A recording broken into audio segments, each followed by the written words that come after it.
El juez me miró y me preguntó, ¿está usted aquí porque quieren la casa? Asentí. Era mi hijo. Hoy les voy a contar algo que nunca pensé que compartiría. Y si por un segundo esto les resulta familiar, solo les pido que le den like a este video y se suscriban. Me ayudará a seguir abriendo mi corazón. Mi nombre es Rosa Martínez y tengo 73 años.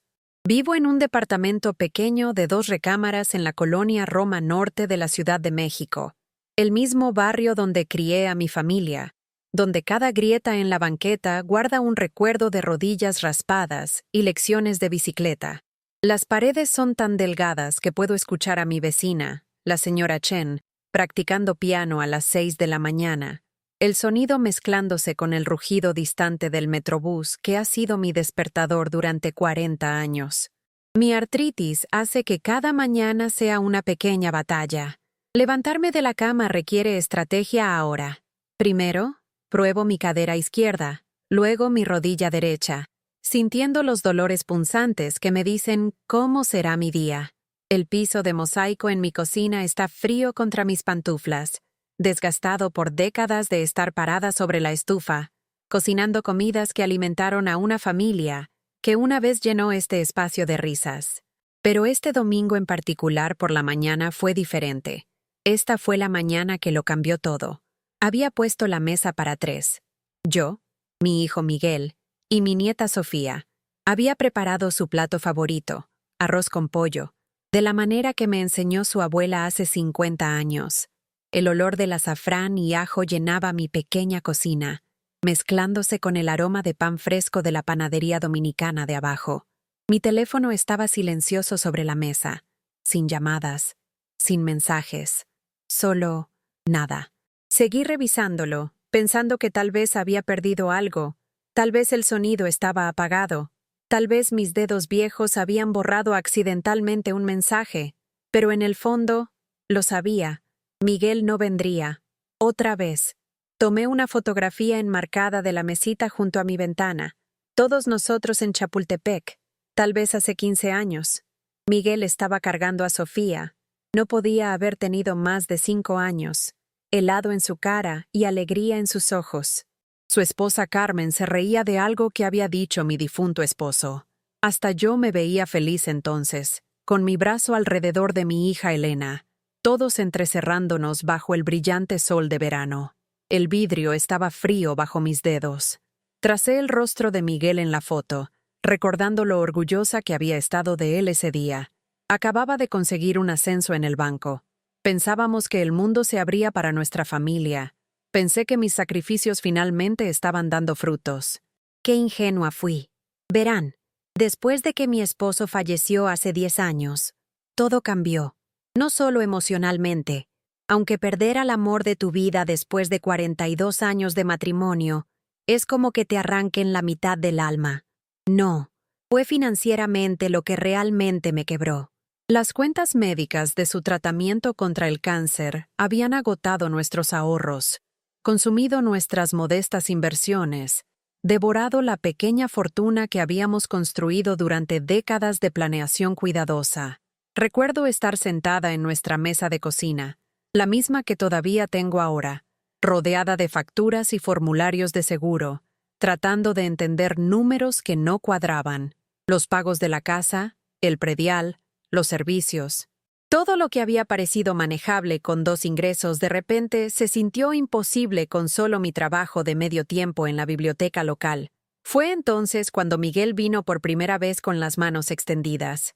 «Mamá, sé que las cosas están difíciles», me había dicho, su voz cargando ese tono que usan los hijos adultos cuando van a pedir algo que saben que no deberían. Pero Carmen está embarazada otra vez, y realmente necesitamos ayuda con el enganche de la casa nueva.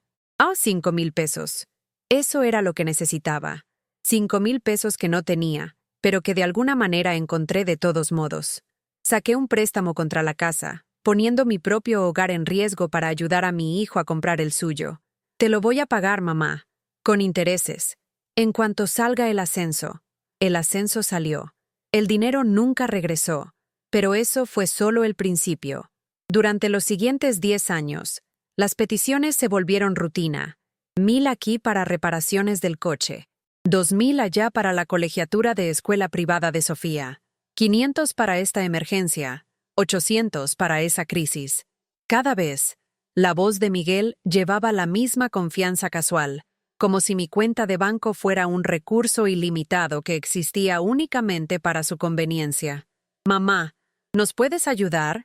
Solo esta vez se volvió una tradición mensual. Trabajé 60 horas a la semana durante años, tomando turnos extra en la biblioteca, catalogando libros hasta que me ardían los ojos y mi espalda gritaba en protesta.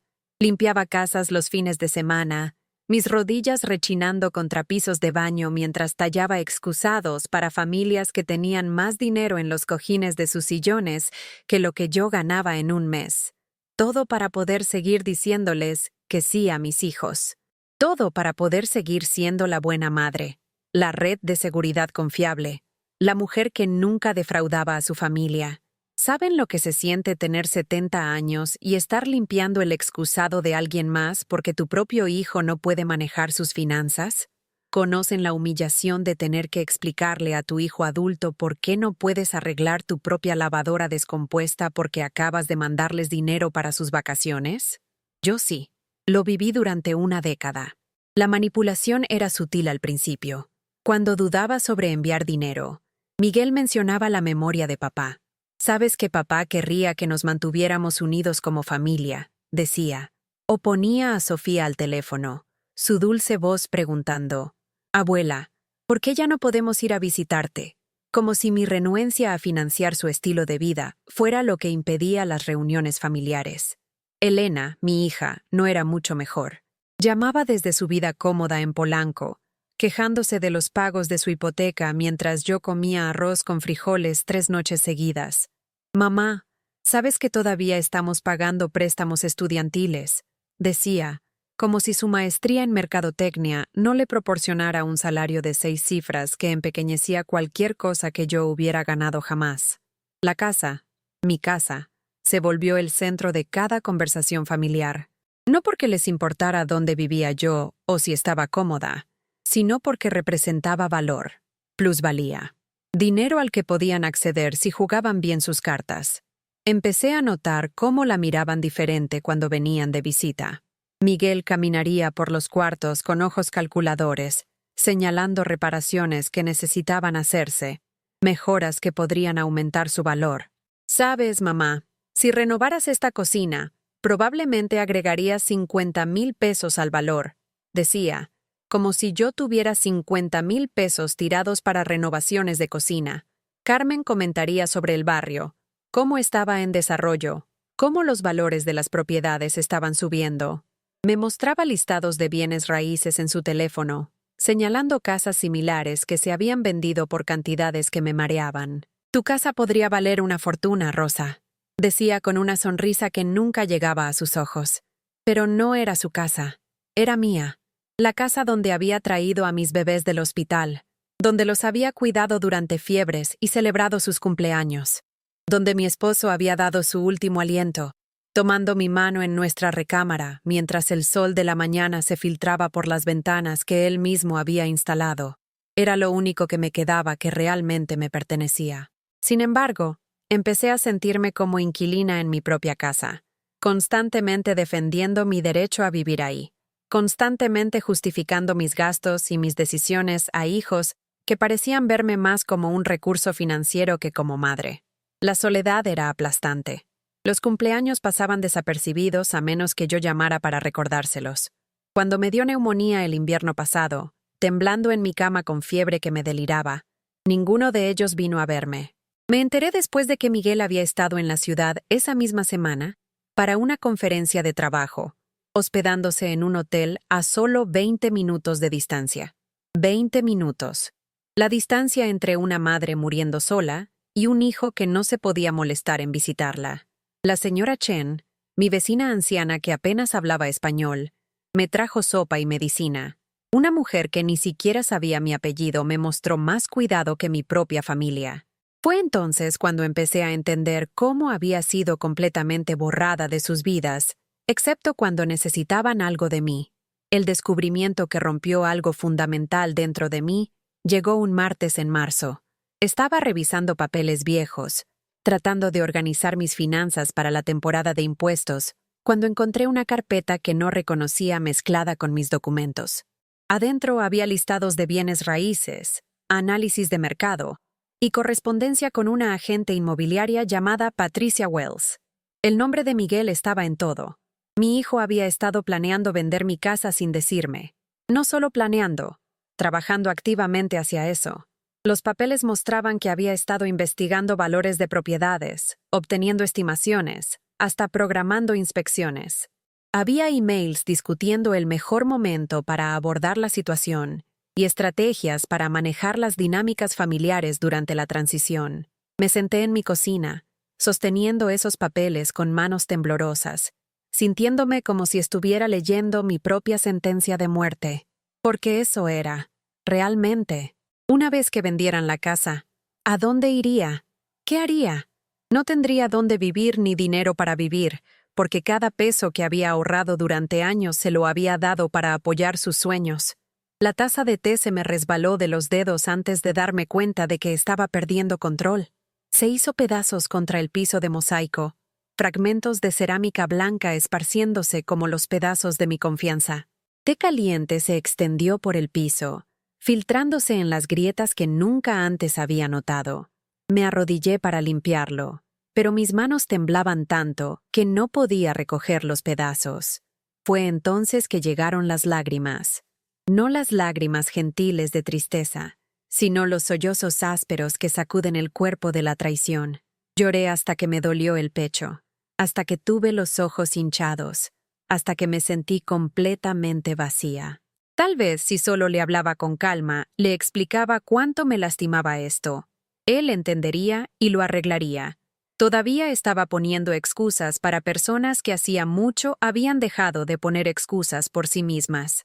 Esa noche no pude dormir.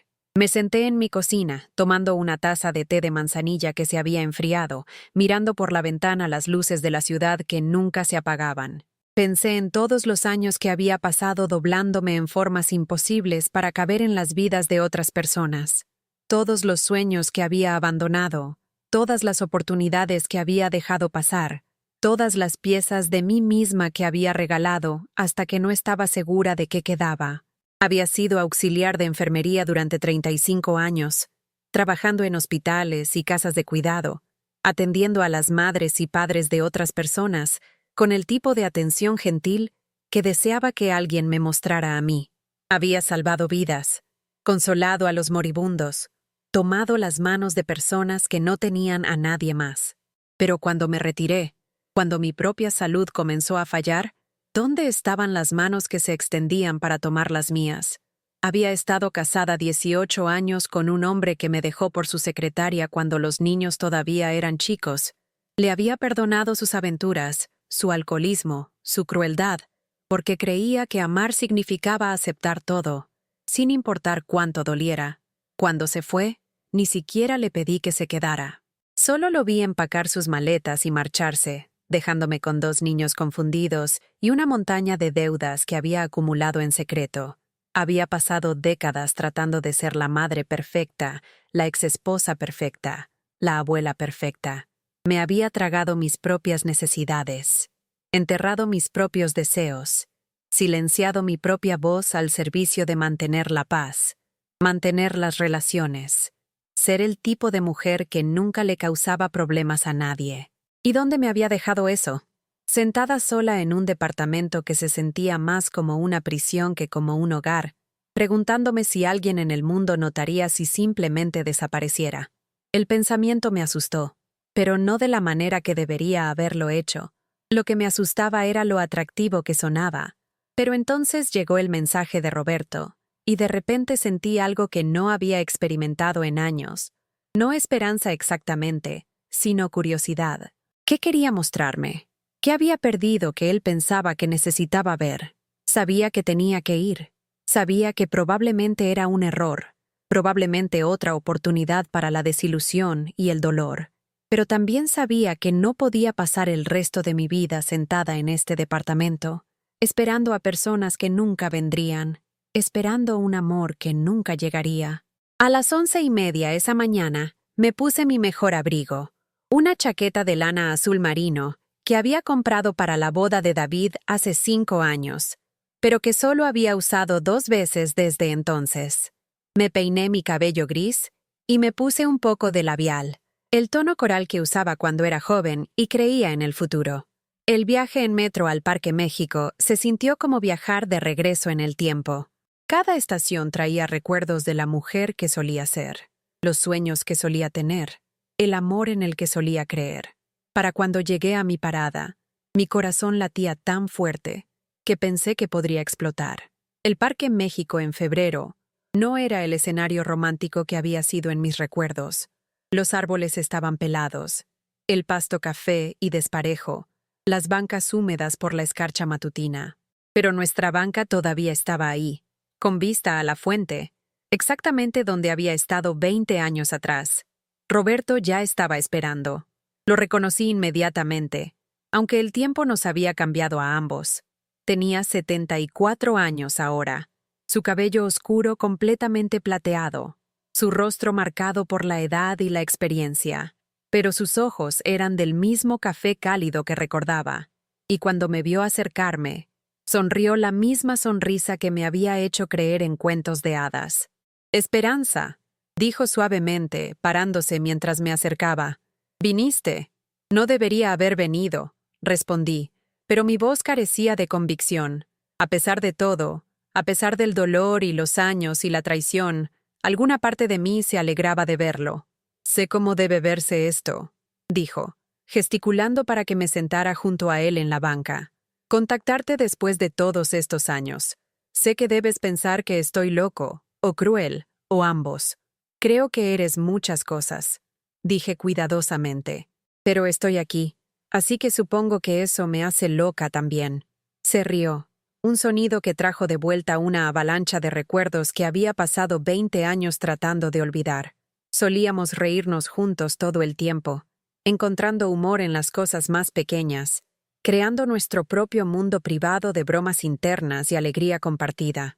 «¿Quieres saber lo que perdiste?», dijo, su voz volviéndose seria. «Mira para allá». Señaló hacia el área de juegos al otro lado del parque, donde niños jugaban a pesar del frío aire de febrero. Entrecerré los ojos, tratando de ver qué me estaba indicando, y entonces la vi, una niña, tal vez de 8 o 9 años, con rizos oscuros y ojos brillantes, empujándose alto en los columpios. Se estaba riendo, su alegría contagiosa incluso a la distancia, su rostro iluminado con el tipo de felicidad pura que solo los niños pueden lograr. «Esa es Lucy», dijo Roberto silenciosamente. «Mi nieta, la hija de mi hijo Miguel. Se parece igualita a como eras tú cuando eras joven». Me quedé mirando a la niña, mi garganta apretándose con emociones que no podía nombrar. Sí se parecía a mí, o a las fotografías viejas de mí cuando era niña que mi madre solía tener en la repisa de la chimenea. «¿Por qué me muestras esto?», pregunté, aunque tenía miedo de ya saber la respuesta. «Porque también podría haber sido tuya», dijo simplemente. «Si no hubiera sido tan cobarde hace 20 años. Si no me hubiera ido cuando las cosas se pusieron difíciles. Si hubiera sido lo suficientemente valiente para pelear por nosotros en lugar de huir». Las palabras colgaron en el aire entre nosotros como fantasmas de todas las conversaciones que deberíamos haber tenido décadas atrás. Sentí algo quebrarse dentro de mi pecho, no rompiéndose, sino abriéndose, como una puerta que había estado cerrada tanto tiempo que había olvidado que estaba ahí. «Te fuiste porque no dejaría a mis hijos», dije, recordando la pelea que había terminado todo entre nosotros. «Querías que eligiera entre tú y ellos». «Era joven y estúpido y celoso», admitió. «No podía entender por qué no nos pondrías a nosotros primero. Pensé que amar significaba ser la única prioridad de alguien. ¿Y ahora? Ahora entiendo que el amor real significa apoyar a las personas que te importan para que amen a otros también. Significa ser parte de algo más grande que tú mismo, no exigir ser el centro de todo». Vi a Lucy en el columpio, sus rizos volando con el viento, y sentí un dolor tan profundo que me quitó la respiración, no solo por lo que Roberto y yo habíamos perdido, sino por todo el amor que me había sido negado por mi propia familia. toda la alegría de la que había sido excluida, toda la conexión de la que había sido privada durante tantos años. Yo también tengo nietos, dije silenciosamente. 3 de ellos, pero apenas me conocen. Sus padres se han asegurado de eso. Roberto se volteó a mirarme, sus ojos cafés llenos de preocupación. ¿Qué quieres decir? Y de repente, me encontré contándole todo, sobre David y la identidad robada, sobre Sara y su manipulación emocional, sobre la cena navideña cancelada y los años de ser dada por sentada y usada, sobre la soledad que se había vuelto mi compañera constante, sobre el silencio que llenaba mi departamento como un ser vivo. Escuchó sin interrumpir, su rostro volviéndose más preocupado con cada revelación. Cuando terminé, nos sentamos en silencio por varios minutos, viendo a Lucy jugar mientras el viento de febrero cortaba a través de nuestros abrigos. Esperanza, dijo finalmente, te mereces mucho más que eso. ¿En serio? Pregunté, y me di cuenta de que genuinamente no sabía la respuesta. A veces me pregunto si esto es lo que me toca por todos los errores que cometí, por no haber sido una madre, o esposa, o persona lo suficientemente buena. No, dijo firmemente, tomando mi mano en la suya. Nadie se merece ser tratado así. Nadie se merece ser usado y desechado por las personas que más deberían amarlos. Su mano era cálida, curtida pero gentil, y me di cuenta de que habían pasado años desde que alguien me había tocado con amabilidad. El simple contacto me hizo querer llorar. ¿Por qué realmente me pediste que viniera aquí?, pregunté. Estuvo callado por un largo momento, viendo a Lucy perseguir a otro niño alrededor de los juegos. Porque he pasado 20 años lamentando el error más grande de mi vida, dijo finalmente, y porque escuché a través de amigos en común sobre tu divorcio, sobre tus luchas, y quería que supieras que todavía hay alguien en este mundo que ve tu valor. ¿Después de 20 años? Después de 20 años, confirmó. Nunca dejé de preocuparme por ti, Esperanza. Nunca dejé de preguntarme qué habría pasado si hubiera sido lo suficientemente valiente para quedarme y pelear. Lo miré entonces. Realmente lo miré, y vi algo en sus ojos que no había visto en mi propio espejo durante décadas. Vi a alguien que me valoraba, que me respetaba, que pensaba que valía la pena pelear por mí. Pero también vi el peligro en esa mirada. La tentación de caer de vuelta en viejos patrones, de perderme en la percepción que alguien más tenía de mí, en lugar de aprender a valorarme a mí misma. Es demasiado tarde para nosotros, dije gentilmente. Somos personas diferentes ahora. Hemos vivido vidas diferentes. Lo sé, dijo. No te estoy pidiendo que te escapes conmigo o que pretendamos que los últimos 20 años no pasaron. Te estoy pidiendo que recuerdes quién eras antes de que el mundo te convenciera de que no eras suficiente. Hablamos por otra hora, compartiendo historias sobre nuestras vidas, nuestros hijos, nuestras desilusiones y pequeñas victorias. Se sintió como hablar con un viejo amigo, alguien que me había conocido cuando todavía creía en mis propios sueños. Cuando la luz de la tarde comenzó a desvanecerse, Roberto se paró para irse. Quiero que tengas algo, dijo, metiendo la mano en el bolsillo de su abrigo. Sacó una pequeña caja de madera, desgastada y suave por la edad. Adentro había una fotografía. Nosotros dos en una feria en Coyoacán, probablemente tomada en 1983. Ambos nos estábamos riendo de algo fuera de cámara, nuestros rostros brillantes de alegría y posibilidad. He cargado esto conmigo por 20 años, dijo. Un recordatorio de quien solía ser cuando estaba contigo, alguien mejor de lo que me volví después de irme. Miré la fotografía, recordando ese día. Habíamos comido algodones de azúcar y nos habíamos subido a la rueda de la fortuna, y él me había ganado un elefante de peluche en un juego. Durante 8 horas, habíamos sido completamente felices, completamente presentes el uno con el otro, completamente vivos. Quédatelo, dije, tratando de devolvérselo. También es tu recuerdo. No, dijo, cerrando mis dedos alrededor del pequeño marco. Quiero que lo tengas. Quiero que recuerdes que una vez fuiste alguien que se reía así.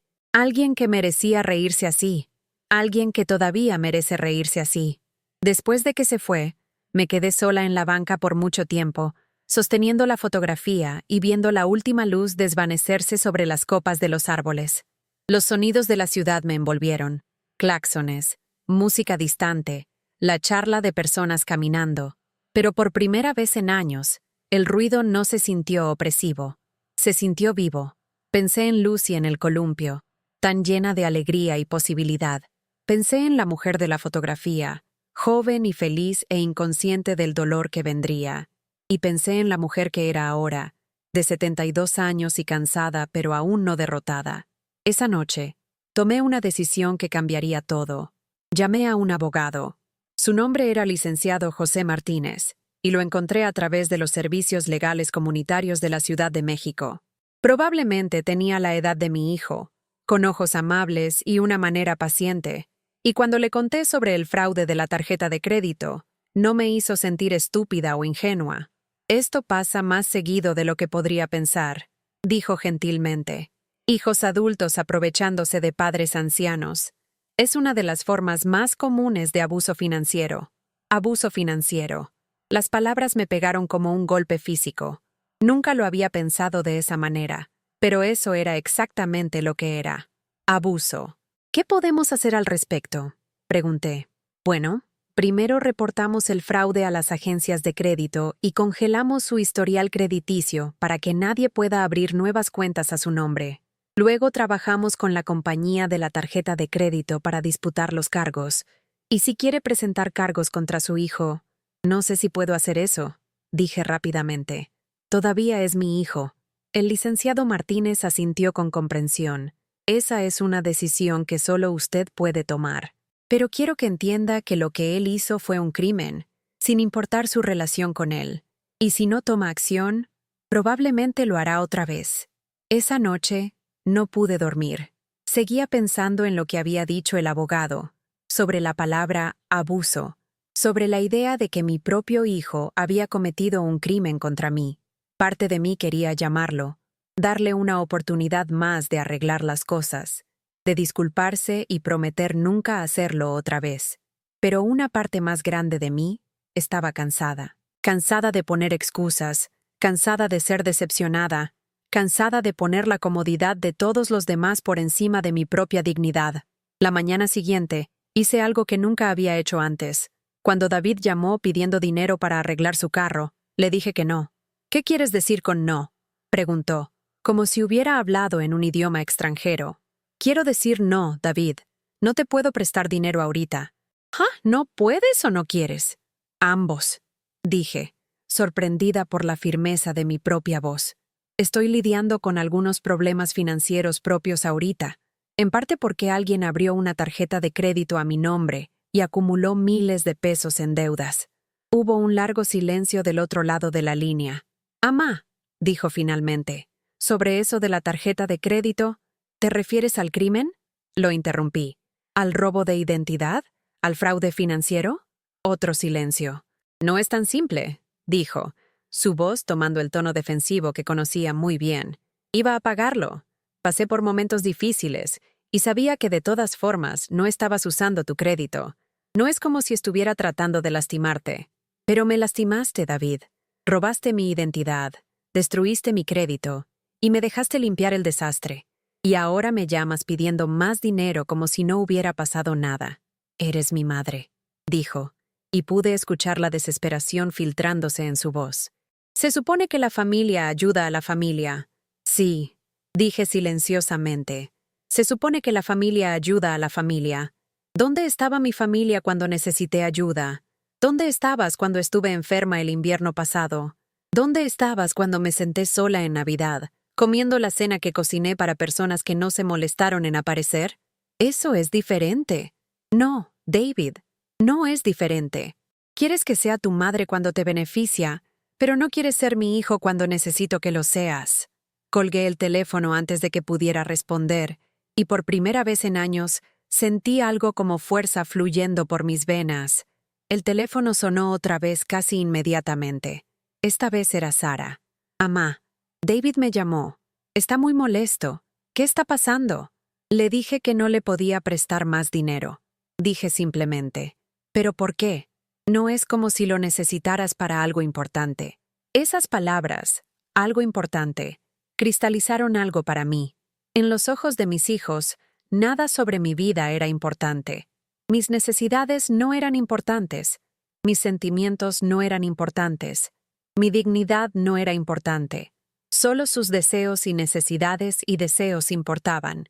Sara, dije lentamente, ¿qué crees que es importante en mi vida? No entiendo. Dijiste que no necesito dinero para algo importante. ¿En qué crees que debería gastar mi dinero? ¿Qué calificaría como lo suficientemente importante en tu opinión? Estuvo callada por un momento, claramente sorprendida por la pregunta. No sé, solo quise decir, no tienes niños que criar o una hipoteca o... Tengo gastos médicos, dije. Tengo medicamentos recetados que cuestan más cada mes. Tengo un carro que necesita reparaciones para poder ir a citas médicas. Tengo un techo que gotea cuando llueve y un sistema de calefacción que apenas funciona. ¿Esas cosas son lo suficientemente importantes? Bueno, sí, pero nada, Sara. Mis necesidades son tan válidas como las tuyas. Mi vida es tan valiosa como la tuya, y ya no voy a pretender lo contrario. Esta vez, cuando colgué, el teléfono se quedó callado. Esa tarde, hice algo que no había hecho en años. Fui de compras para mí misma. No para abarrotes o necesidades domésticas, sino para algo que yo quería. Compré un suéter nuevo, cachemira azul suave que se sentía como nubes contra mi piel. Compré un libro que había querido leer, una novela bestseller sobre una mujer que deja atrás su vida vieja y empieza de nuevo en una ciudad nueva. Y compré una pequeña orquídea en maceta, rosa pálido con pétalos delicados, para reemplazar una de las plantas agonizantes en mi ventana. Cuando llegué a casa, arreglé la orquídea en la mesita junto a la ventana donde recibiría el sol de la mañana. Su belleza pareció transformar toda la esquina del cuarto, trayendo vida y color a un espacio que se había sentido gris por tanto tiempo. Esa noche, dormí mejor de lo que había dormido en meses. Durante las siguientes semanas, una cosa extraña pasó.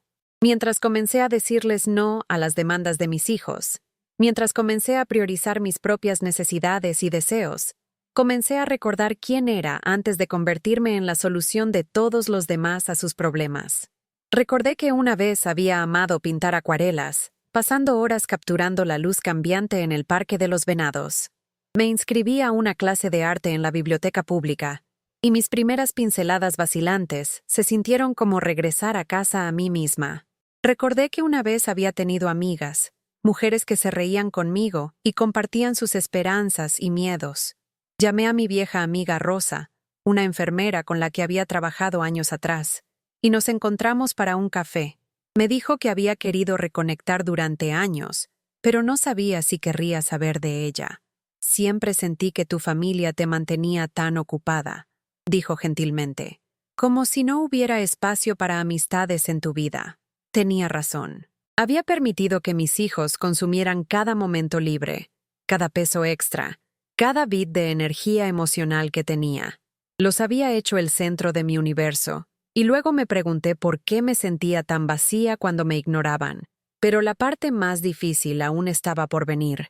3 semanas después de mi conversación con el licenciado Martínez, David apareció en mi departamento. Se veía terrible, sin rasurar, con los ojos hundidos, desesperado. Por un momento, mis instintos maternales se activaron, y quise invitarlo a pasar, hacerle algo de comer, preguntarle qué estaba mal. En lugar de eso, me quedé en la puerta. «Amá, necesitamos hablar», dijo. «¿Sobre qué?» «Sobre esta cosa loca del abogado. Sobre congelar tu crédito y hacer un gran drama de la nada. Me estás avergonzando, y te estás avergonzando a ti misma». «¿Me estoy avergonzando a mí misma?» «La gente está hablando, amá. Están diciendo que estás teniendo algún tipo de crisis nerviosa, que estás siendo vengativa y cruel con tu propia familia por un simple malentendido». Lo miré fijamente, a este hombre que había criado y amado, y por el que me había sacrificado, y me di cuenta de que estaba viendo a un extraño. ¿Cuándo se había vuelto alguien que podía robarme y luego hacerme sentir culpable por reportarlo? ¿Cuándo se había vuelto alguien que se preocupaba más por lo que pensara la gente que por el dolor que había causado? «David», dije silenciosamente, «lo que hiciste no fue un malentendido. Fue robo. Robaste mi identidad. Usaste mi número de seguro social. Acumulaste miles de pesos en deudas. Y me dejaste lidiar con las consecuencias. Eso no es un desacuerdo familiar. Eso es un crimen. «Ah, soy tu hijo», dijo, como si eso debiera importar más que la ley, más que lo correcto y lo incorrecto, más que la decencia humana básica. Sí, lo eres. Y te amo porque eres mi hijo. Pero no tengo que dejar que destruyas mi vida porque eres mi hijo. Su cara se endureció. Si no retiras esta acción legal ridícula, nunca me volverás a ver a mí o a tus nietos. La amenaza colgó en el aire entre nosotros como una cuchilla. Por un momento, sentí el pánico familiar, la necesidad desesperada de ceder, de disculparme, de hacer lo que fuera necesario para mantener la paz y preservar la relación. Pero entonces pensé en Lucy en el columpio, riéndose con alegría pura. Pensé en la mujer de la fotografía que Roberto me había dado, joven y feliz y llena de posibilidades. Y pensé en la orquídea en mi ventana, floreciendo a pesar de haber sido plantada en tierra nueva. «David», dije, y mi voz era firme como una roca. «No te he visto a ti o a tus hijos en meses. Solo me llamas cuando necesitas dinero. Ya me has quitado de tu vida en todas las formas que importan. La única diferencia ahora es que ya no me puedes usar». Su cara pasó por varias emociones: sorpresa, enojo, dolor, y finalmente una furia fría que me heló. «Está bien», dijo, «que sea como tú quieres. Pero no vengas llorándome cuando estés sentada sola en algún asilo sin familia que te visite». «Nan». Después de que se fue, me senté en mi cocina y lloré. No por la relación que estaba perdiendo, sino por la relación que nunca realmente había tenido. Había pasado 38 años amando una fantasía, tratando de ganar afecto de alguien que me veía como un recurso en lugar de una persona. Pero mis lágrimas no eran solo lágrimas de pena, eran lágrimas de alivio. Por primera vez en décadas, era libre del trabajo agotador de tratar de comprar amor de personas que no tenían amor que vender. La reacción de Sara fue diferente, pero igualmente reveladora. Vino 2 días después con su hija menor, Emma, de 6 años, y que siempre había sido mi nieta favorita. «Hola, abue», gritó Emma, corriendo a abrazarme. Sus bracitos alrededor de mi cintura se sintieron como amor puro, sin complicaciones, y genuino. «Hola, corazón», dije, besando la coronilla de su cabeza rizada. «Te extrañé». «Yo también te extrañé. Mami dice que estás enojada con todos». Miré a Sara por encima de la cabeza de Emma. «No estoy enojada, corazón. A veces los adultos tienen que tomar decisiones difíciles para cuidarse a sí mismos». «Amá», dijo Sara silenciosamente, «¿podemos hablar en privado?» Acomodé a Emma frente a la televisión con un libro para colorear y algunos crayones. Luego me uní con Sara en la cocina. «David me contó lo que pasó», dijo sin preámbulos, «sobre el abogado y lo de la tarjeta de crédito y todo. Y creo que estás cometiendo un gran error». «Sí, lo que hizo David estuvo mal, pero es familia. Protegemos a la familia hasta cuando la riegan. Sara, él no la regó. Cometió fraude. Me robó miles de pesos y me habría dejado lidiar con las consecuencias mientras él se escabullía. Pero, ¿le diste la oportunidad de arreglarlo? ¿Trataste de hablar con él antes de ir con un abogado?» Miré a mi hija, esta mujer que había criado para ser fuerte e independiente, y me di cuenta de que en algún punto del camino había aprendido a permitir mal comportamiento en lugar de exigir mejor. «¿Cómo exactamente lo arreglaría?», pregunté. «La deuda ya está en mi historial crediticio. El daño ya está hecho. Y más importante, ¿cómo puedo confiar en alguien que haría esto en primer lugar? Es tu hijo», dijo, haciendo eco de las palabras de David. «Y tú eres mi hija», respondí. «Pero no te veo ofreciendo pagar la deuda que él acumuló a mi nombre. No te veo ofreciendo ayudar con mis cuentas médicas o mi renta, o cualquiera de las cosas con las que realmente necesito ayuda. La única vez que cualquiera de ustedes me contacta es cuando necesitan algo de mí». La cara de Sara se enrojeció. «Eso no es justo». «¿No lo es? ¿Cuándo fue la última vez que me llamaste solo para ver cómo estaba? ¿Cuándo fue la última vez que me invitaste a cenar? ¿O preguntaste sobre mi vida?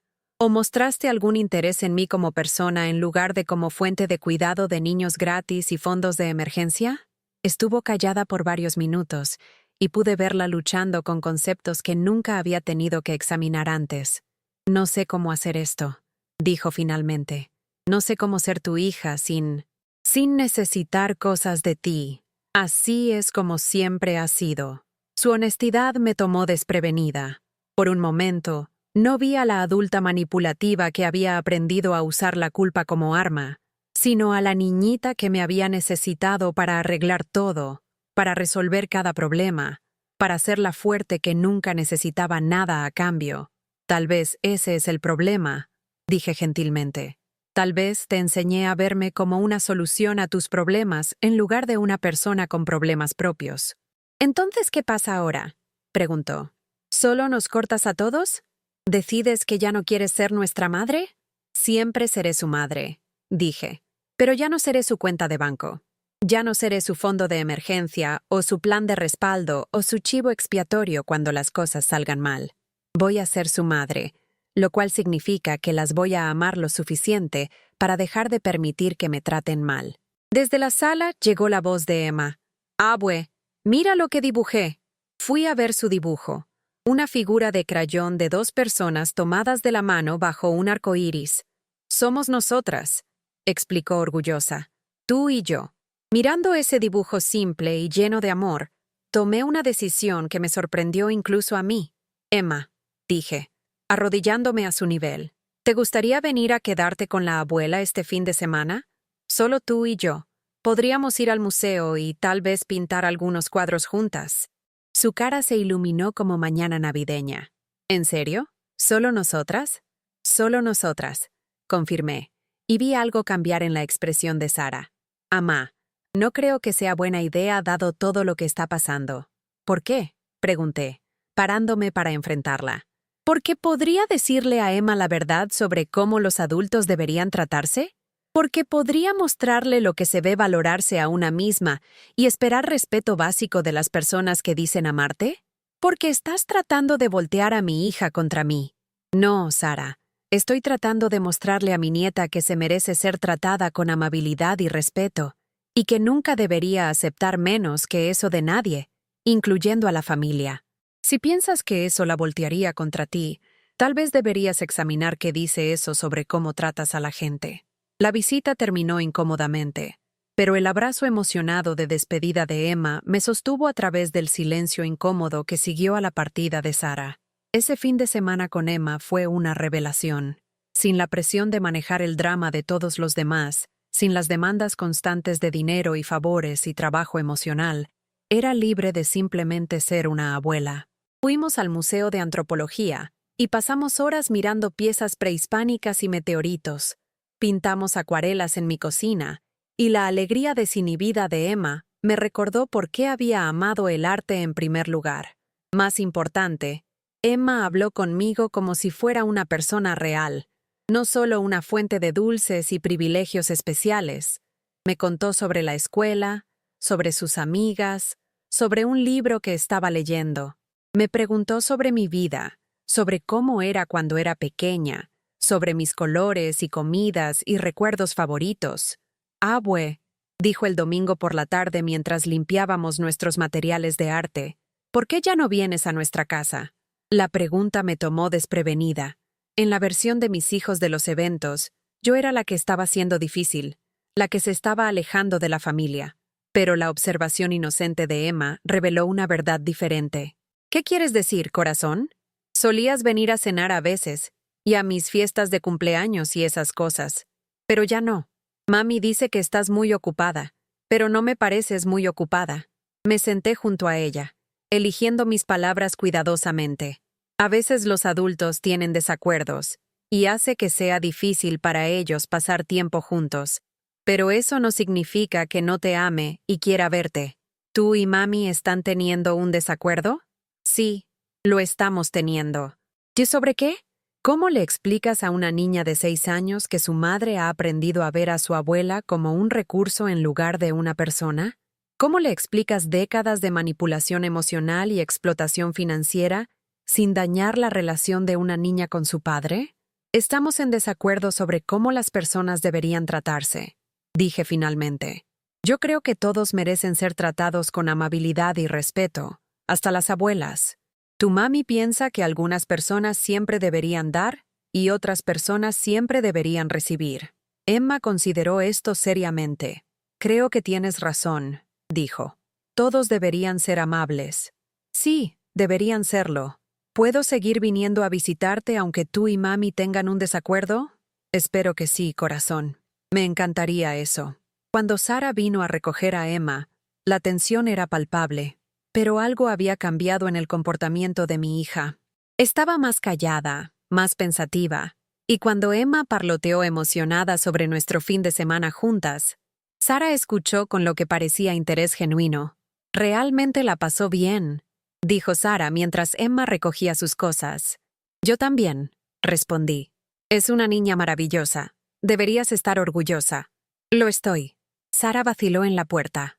Ama, he estado pensando en lo que dijiste, sobre cómo te tratamos. Y creo que tal vez tienes razón. No era exactamente una disculpa, pero era reconocimiento. Y por primera vez en años, sentí que Sara tal vez realmente me estaba viendo como una persona, en lugar de solo como una madre. Me gustaría tratar de hacerlo mejor, continuó. No sé cómo exactamente, pero me gustaría intentar. A mí también me gustaría, dije. Después de que se fueron, me senté en mi departamento silencioso y sentí algo que no había experimentado en décadas. Esperanza. No esperanza de que mis hijos de repente se volvieran las personas que siempre había querido que fueran, sino esperanza de que pudiera continuar convirtiéndome en la persona que estaba destinada a ser. Los procedimientos legales con el fraude de la tarjeta de crédito de David avanzaron lenta pero constantemente. El licenciado Martínez fue paciente y minucioso, guiándome por cada paso, explicándome mis derechos, ayudándome a entender que protegerme no era egoísta o vengativo, era necesario. Su hijo ha contactado nuestra oficina varias veces, me dijo durante una de nuestras reuniones. Está preguntando si estaría dispuesta a resolver esto privadamente, sin presentar cargos. ¿Qué significa eso? Significa que él paga de vuelta el dinero que robó, probablemente en pagos, y usted acepta no proceder con cargos criminales. La deuda todavía se quitaría de su historial crediticio, pero él no enfrentaría tiempo de cárcel o tendría un historial criminal. Lo pensé por varios días. Parte de mí quería aceptar el acuerdo, evitar el trauma de una batalla legal pública, mantener alguna posibilidad de reconciliación con mi hijo. Pero otra parte de mí sabía que dejarlo salirse fácil solo reforzaría la lección de que las acciones no tienen consecuencias, que la lealtad familiar significaba aceptar abuso. ¿Qué cree que debería hacer? Le pregunté al licenciado Martínez. Creo que debería hacer lo que necesite hacer para sentirse segura y respetada, dijo. Pero le voy a decir esto. En mi experiencia, las personas que le roban a miembros de la familia usualmente no se detienen después de la primera vez. Escalan. Sus palabras hicieron eco de algo que Roberto había dicho durante una de nuestras llamadas telefónicas. Habíamos estado hablando regularmente desde nuestro encuentro en el parque, no como ex amantes tratando de recapturar el pasado, sino como viejos amigos ofreciéndose apoyo y comprensión mutuos. Les enseñaste a tus hijos que tus límites no son reales, me había dicho gentilmente. Cada vez que cediste cuando deberías haber dicho no, cada vez que aceptaste falta de respeto para mantener la paz, les enseñaste que te podían tratar como quisieran sin consecuencias. Estaba tratando de amarlos, había protestado. Lo sé, pero amor sin límites no es amor, es permitir. Y permitir no es bueno para nadie, no para ti y no para ellos. Su perspicacia me ayudó a tomar mi decisión. Le dije al licenciado Martínez que procediera con los cargos criminales. La reacción de David fue rápida y brutal.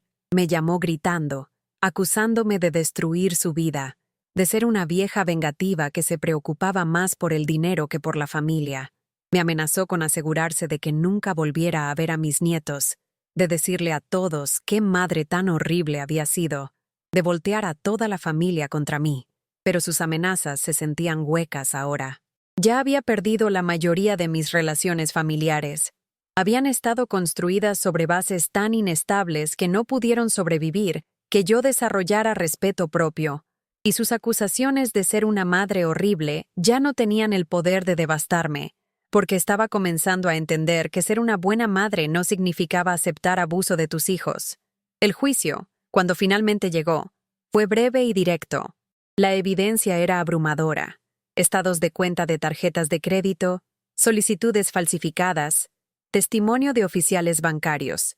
El abogado de David trató de pintarlo como un hombre desesperado que había cometido un error, pero el fiscal contrarrestó con evidencia mostrando que esta no era su primera vez usando información crediticia de alguien más. Fue sentenciado a 2 años de probatoria y restitución completa. Más importante para mí, los cargos fueron removidos de mi historial crediticio y era libre de la carga financiera que me había puesto. Pero la verdadera transformación no pasó en la corte, sino en los meses que llevaron a ella.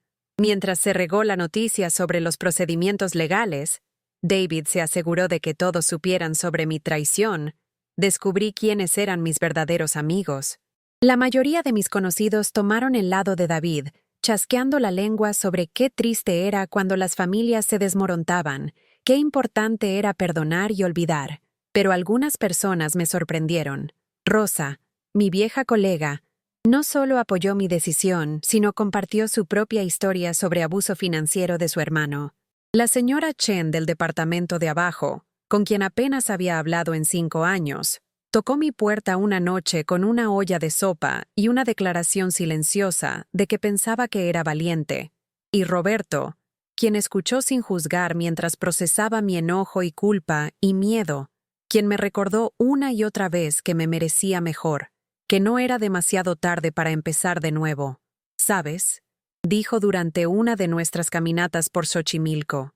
Solía pensar que arruiné mi vida cuando te dejé. Pasé 20 años convencido de que había tirado mi oportunidad de ser feliz. ¿Acaso no lo hiciste?, pregunté. No, dijo, deteniéndose a ver a un grupo de niños alimentando patos en el lago. Creo que ambos necesitábamos vivir las vidas que vivimos para convertirnos en las personas que somos ahora. Tú necesitabas aprender que no puedes amar a alguien para que te respete. Yo necesitaba aprender que huir de situaciones difíciles no las resuelve. ¿Y ahora? Ahora creo que ambos somos lo suficientemente grandes y sabios para construir algo real. Lo miré. Este hombre que me había conocido cuando todavía creía en cuentos de hadas, y sentí algo que no había experimentado en décadas. La posibilidad de ser amada por quien era en lugar de lo que podía proveer. Pero también sentí precaución. Había pasado tantos años definiéndome a través de las necesidades de otras personas que no estaba segura de saber quién era cuando no estaba cuidando a alguien más. Necesito tiempo, le dije. Necesito descifrar quién soy cuando no soy la madre de alguien o la solución de alguien o la cuenta de banco de alguien. Tómate todo el tiempo que necesites, dijo. No me voy a ir a ningún lado. Las clases de acuarela se volvieron un santuario para mí. Hay algo meditativo sobre mezclar colores, sobre ver pintura florecer a través del papel mojado, sobre crear algo hermoso de nada más que pigmento y agua. Mi instructora, una mujer llamada Janet de más o menos mi edad, nos animaba a pintar nuestras emociones en lugar de tratar de crear representaciones realistas. Mis primeras pinturas fueron oscuras, llenas de grises y cafés enlodados, representando los años de sentirme invisible y no apreciada. Pero mientras pasaron las semanas, comenzaron a emerger colores, azules por la paz que estaba encontrando en la soledad, amarillos por la alegría de descubrir mis propios intereses, verdes por el crecimiento que sentía pasando dentro de mí. Otros estudiantes en la clase comenzaron a buscar mi compañía. Íbamos por café después de la clase, hablando sobre arte y vida, y los desafíos de empezar de nuevo más tarde en la vida. Por primera vez en años, tenía amistades basadas en interés mutuo y afecto en lugar de obligación o necesidad.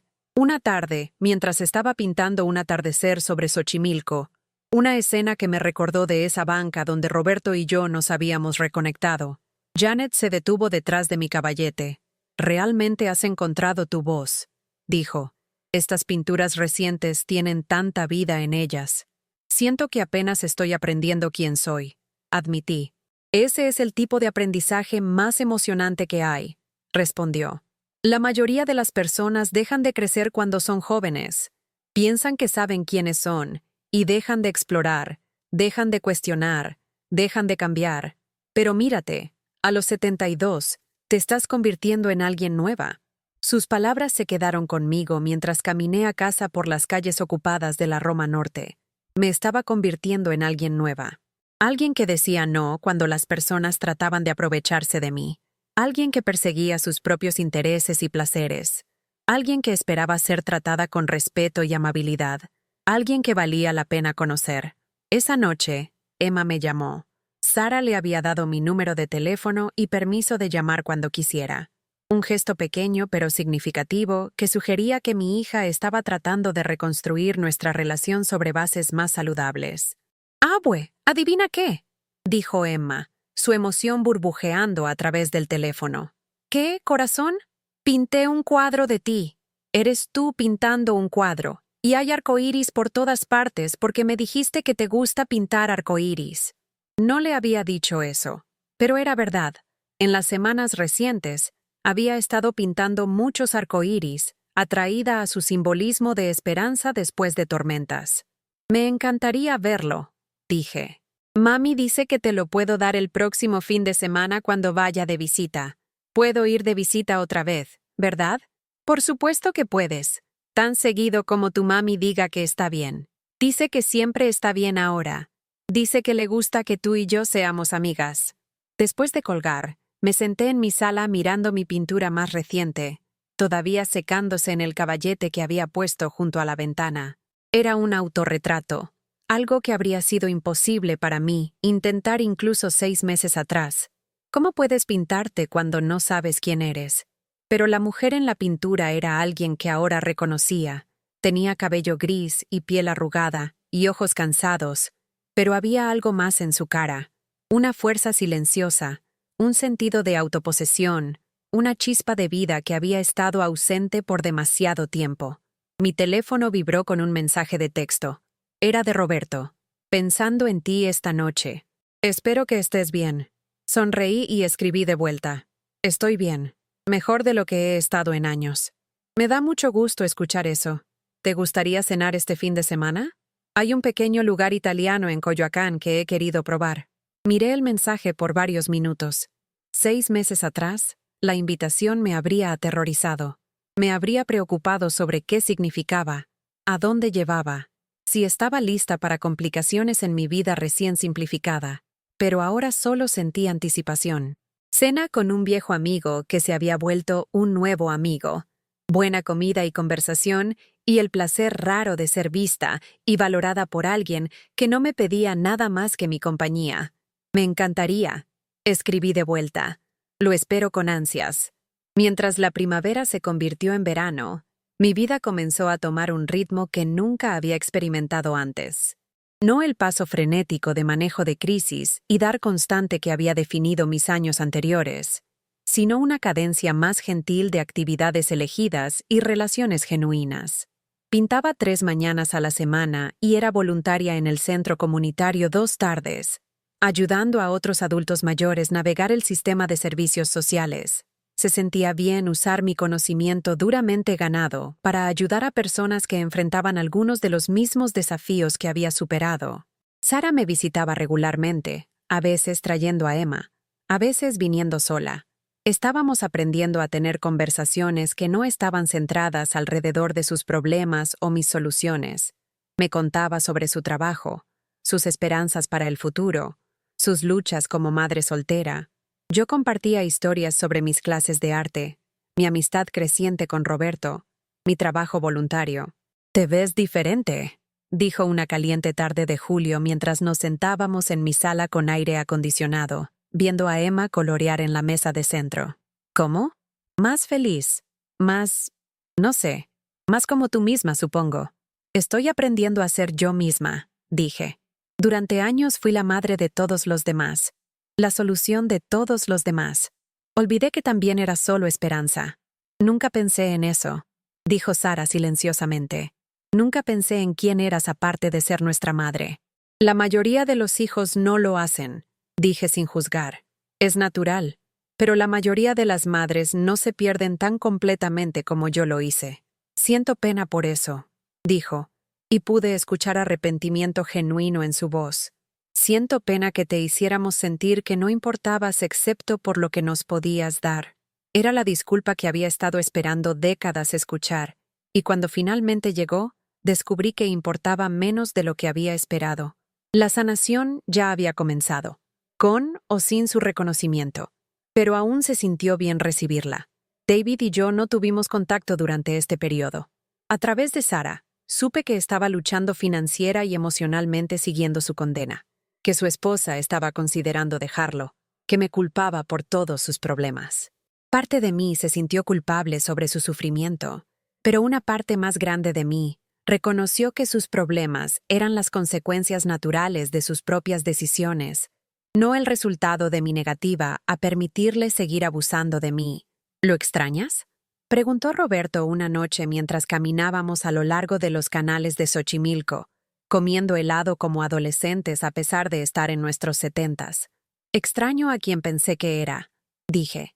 Extraño la relación que imaginé que teníamos, pero el David real, el que me robó y me amenazó y trató de hacerme sentir culpable por protegerme, no, no lo extraño. Eso debe ser doloroso. Lo es, pero también es liberador. Pasé tantos años tratando de amarlo para que fuera alguien que no era. Ahora puedo enfocar mi energía en personas que realmente existen, como Emma y Sara y tú. Sonrió y tomó mi mano mientras caminábamos. Sus dedos eran cálidos y familiares, y me di cuenta de que lo que sentía por él ahora era diferente de lo que había sentido 20 años atrás. Era más profundo, más basado en la realidad que en fantasía, construido sobre respeto mutuo y afecto genuino en lugar de necesidad desesperada. Esperanza, dijo mientras encontramos una banca con vista al lago. Hay algo que quiero preguntarte. Mi corazón dio un salto, pero no de miedo, de anticipación. ¿Qué es? He estado pensando en vender mi departamento y conseguir un lugar con un poco más de espacio. Tal vez incluso una casita con jardín donde ambos pudiéramos pintar al aire libre cuando haga buen clima. Lo miré. Este hombre que había regresado a mi vida exactamente en el momento en que estaba lista para recibirlo, y sentí una oleada de alegría tan pura que me quitó la respiración. ¿Me estás pidiendo que me vaya a vivir contigo?, pregunté. Te estoy preguntando si te gustaría construir una vida conmigo, no el cuento de hadas que imaginamos cuando éramos jóvenes, sino algo real y sostenible y hermoso. Pensé en mi pequeño departamento, el lugar donde había aprendido a valorarme, donde había descubierto quién era cuando no estaba cuidando a todos los demás. Había sido mi capullo, el espacio seguro donde me había transformado de un tapete en una mujer que conocía su propio valor. Pero estaba lista para dejar el capullo ahora, lista para extender alas que no sabía que poseía. Sí, dije simplemente. Me gustaría mucho. Se inclinó y me besó, gentil y dulce, y probé posibilidad en sus labios. Esa noche llamé a Emma para contarle las noticias. ¿Eso significa que Roberto va a ser mi abuelo adoptivo?, preguntó con la curiosidad práctica de una niña. No sé lo que significa todavía, dije honestamente, pero significa que voy a ser feliz, y eso es bueno para todos los que me aman. Te amo, abue. Yo también te amo, corazón, más de lo que sabes. La casa que Roberto y yo encontramos era una pequeña casa colonial en San Ángel, con un porche al frente y un patio trasero lo suficientemente grande para un jardín. Necesitaba trabajo, pero no nos importó. Teníamos tiempo ahora, y energía que nunca habíamos tenido cuando éramos más jóvenes y jalados en tantas direcciones. Pasamos el otoño pintando paredes y plantando bulbos y aprendiendo a vivir juntos como las personas que nos habíamos vuelto, en lugar de las personas que solíamos ser. No siempre fue fácil. Ambos estábamos aferrados a nuestras costumbres, ambos protectivos de las rutinas que habíamos desarrollado durante nuestros años de soledad. Pero nos acercamos a cada desafío con paciencia y humor, y la sabiduría que viene de saber que el amor es una decisión que haces cada día, no un sentimiento que te pasa. Sara y Emma nos visitaban seguido, y gradualmente otros amigos comenzaron a unírsenos para cenas y celebraciones de días festivos. La casa se llenó de risa y conversación, y el tipo de calidez que viene de conexión genuina en lugar de obligación. Una noche en noviembre, mientras yo preparaba la cena y Roberto leía en su silla junto a la ventana, Emma llamó con noticias. Abue, papá llamó a mami hoy, dijo, usando el nombre que siempre había usado para David. Mi corazón se apretó. ¿Ah, sí? ¿Qué quería? Quiere verte. Dice que lo siente y que quiere arreglar las cosas.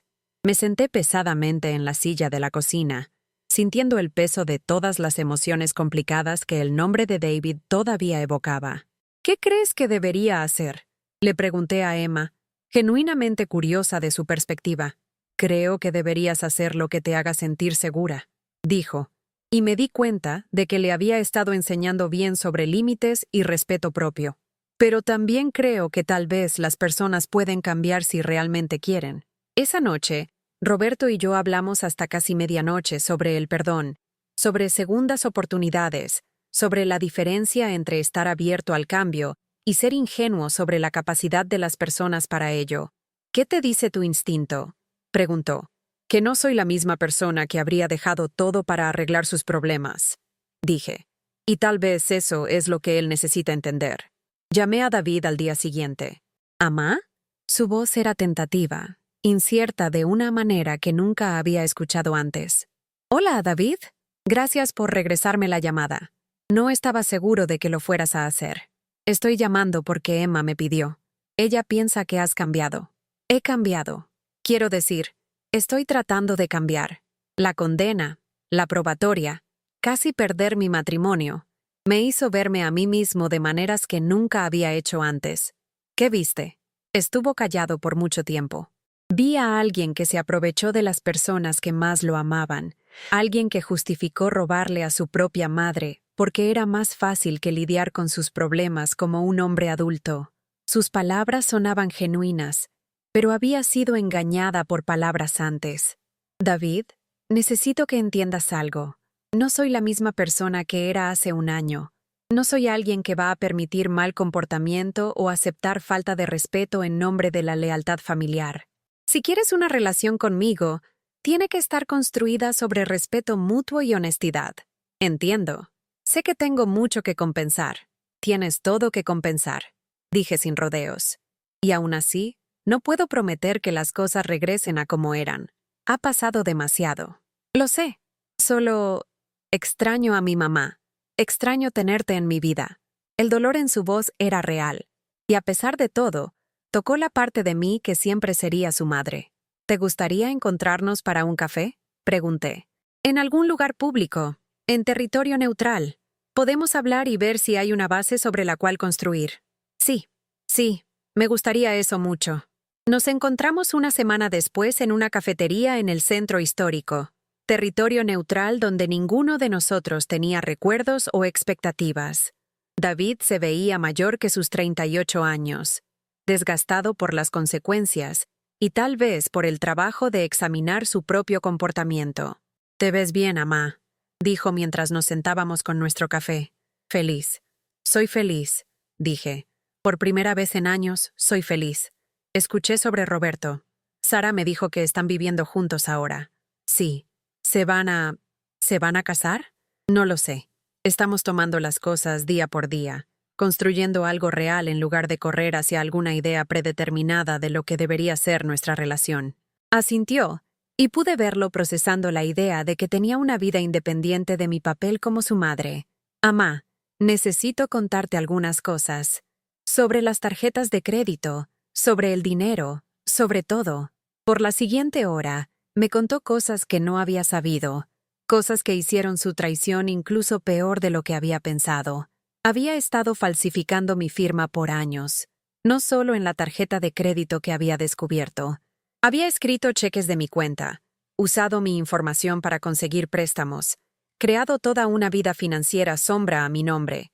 Para cuando terminó, me sentía enferma. ¿Por qué me estás contando esto ahora?, pregunté. Porque estoy en terapia. Y mi terapeuta dice que no puedo construir relaciones reales sobre una base de mentiras. Y porque te mereces saber la verdad sobre lo que te hice. Me senté con la información, sintiendo el peso completo de su traición asentándose sobre mí como una manta pesada. David, lo que me acabas de contar es peor de lo que pensé. No son solo unas cuantas malas decisiones tomadas en desesperación. Es un patrón de abuso financiero sistemático que duró años. Lo sé. No sé si puedo perdonar eso. Entiendo si no puedes. Nos sentamos en silencio por varios minutos, la cafetería bullendo a nuestro alrededor mientras lidiábamos con las ruinas de nuestra relación. ¿Qué quieres de mí?, pregunté finalmente. Nada, dijo, y por primera vez en toda nuestra conversación, me miró directamente. Ya no quiero nada de ti, Ama. Quiero darte algo. ¿Qué? Metió la mano en el bolsillo de su chamarra y sacó un cheque. Estaba hecho a mi nombre, por 43,000 pesos. La cantidad exacta de mis ahorros de retiro que habían desaparecido en su restaurante fracasado. No puedo devolverte los años que te robé, dijo. No puedo deshacer el daño que hice a tu crédito o a tu paz mental, pero puedo devolverte el dinero que era legítimamente tuyo. Miré el cheque, apenas creyendo lo que veía. ¿De dónde salió esto? Vendí mi carro, saqué lo que quedaba de mi cuenta de retiro, pedí prestado contra mi seguro de vida. Me tomó meses juntarlo, pero está todo ahí. Cada peso que te tomé, más intereses. David, sé que no arregla todo. Sé que el dinero no puede reparar la confianza que rompí o deshacer el dolor que causé, pero es un comienzo. Soy yo tomando responsabilidad por lo que hice en lugar de poner excusas o esperar que lo superes. Miré a este hombre, mi hijo, y por primera vez en años vi arrepentimiento genuino en lugar de manipulación, responsabilidad real en lugar de autocompasión. Esto es mucho dinero, dije. Dinero que probablemente necesitas para tu propia familia. Mi familia va a estar bien. Estamos aprendiendo a vivir dentro de nuestros medios, a resolver nuestros problemas sin usar a otras personas. Ha sido difícil, pero ha sido bueno para nosotros. Doblé el cheque y lo puse en mi bolsa. Gracias. ¿Eso significa que puedes perdonarme? Consideré su pregunta cuidadosamente. Creo que el perdón es un proceso, no un momento. Puedo ver que estás tratando de cambiar, y respeto eso. Pero la confianza es algo que tiene que reconstruirse lentamente, a través de acciones consistentes a través del tiempo. Entiendo. Si quieres reconstruir nuestra relación, tiene que ser diferente de lo que era antes. No voy a ser tu fondo de emergencia o tu solucionadora de problemas. No voy a permitir malas decisiones o aceptar falta de respeto. ¿Puedes vivir con eso? Quiero intentar. Entonces intentaremos. Lentamente, cuidadosamente, con límites en lugar para protegernos a ambos. Esa reunión fue el comienzo de una relación muy diferente entre David y yo. No se transformó mágicamente de la noche a la mañana. El cambio es más lento y complicado que eso. Pero durante los siguientes meses, probó a través de acciones consistentes que era serio sobre hacer las paces. Pagó por sesiones de terapia familiar para todos nosotros. Llamaba regularmente solo para ver cómo estaba, sin pedir nada a cambio. Traía a sus hijos a visitar y se quedaba para tener conversaciones reales en lugar de dejarlos como paquetes. Más importante, nunca más me pidió dinero, soluciones o excusas por su comportamiento. El cheque que me había dado se quedó en mi tocador por varias semanas, mientras decidía qué hacer con él. 43,000 pesos era más dinero del que había visto en un lugar desde que originalmente se lo había dado años antes.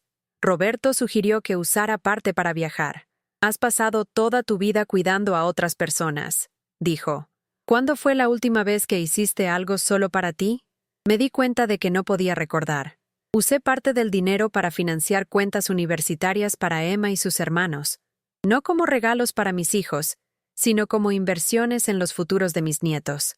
Usé otra porción para renovar la casa que Roberto y yo compartíamos, convirtiendo el cuarto de Sol en un estudio de arte donde ambos podíamos pintar. Pero guardé la porción más grande para algo con lo que había soñado durante décadas, pero nunca pensé que me podría costear.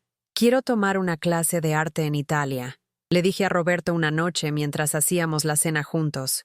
Un taller de pintura en la Toscana. Algo que he querido hacer desde que era joven, pero nunca tuve el tiempo o el dinero. Su cara se iluminó. Eso suena maravilloso. ¿Cuándo nos vamos? ¿Nosotros? No pensarás que te dejaría tener una aventura así sin mí, ¿verdad? El viaje a Italia fue todo lo que había soñado que sería y más.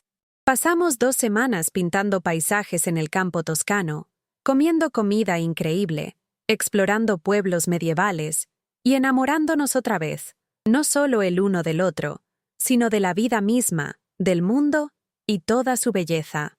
En nuestra última noche, mientras nos sentábamos en la terraza de nuestro pequeño hotel viendo el atardecer pintar las colinas en tonos de oro y rosa, Roberto tomó mi mano. Esperanza, hay algo que quiero preguntarte. Lo miré. Este hombre que me había dado una segunda oportunidad en el amor, en la vida, en convertirme en quien estaba destinada a ser. Sé que dijimos que no necesitábamos casarnos, que éramos demasiado viejos para gestos convencionales, continuó. Pero quiero hacerte una promesa en frente de las personas que nos importan. Quiero prometer amarte y respetarte, y construir una vida contigo por el tiempo que nos quede. Sacó una pequeña caja de terciopelo de su bolsillo y la abrió para revelar una simple banda de oro con una pequeña esmeralda. ¿Te casarías conmigo? Miré el anillo, su cara esperanzada, la luz dorada extendiéndose por el campo italiano, y sentí una alegría tan completa que parecía llenar cada célula de mi cuerpo. Sí, dije, riéndome a través de lágrimas que no me di cuenta que estaban cayendo. Sí, me casaré contigo. Manches, nos casamos 3 meses después en el jardín detrás de nuestra casa en San Ángel, rodeados de un pequeño grupo de personas que realmente se preocupaban por nosotros. Emma fue mi dama de honor, usando un vestido que ella misma había elegido, y una sonrisa que iluminó todo el patio trasero. Sara lloró durante la ceremonia, lágrimas de alegría por mi felicidad. David también estaba ahí, parado silenciosamente en la parte de atrás, y después me abrazó con calidez genuina.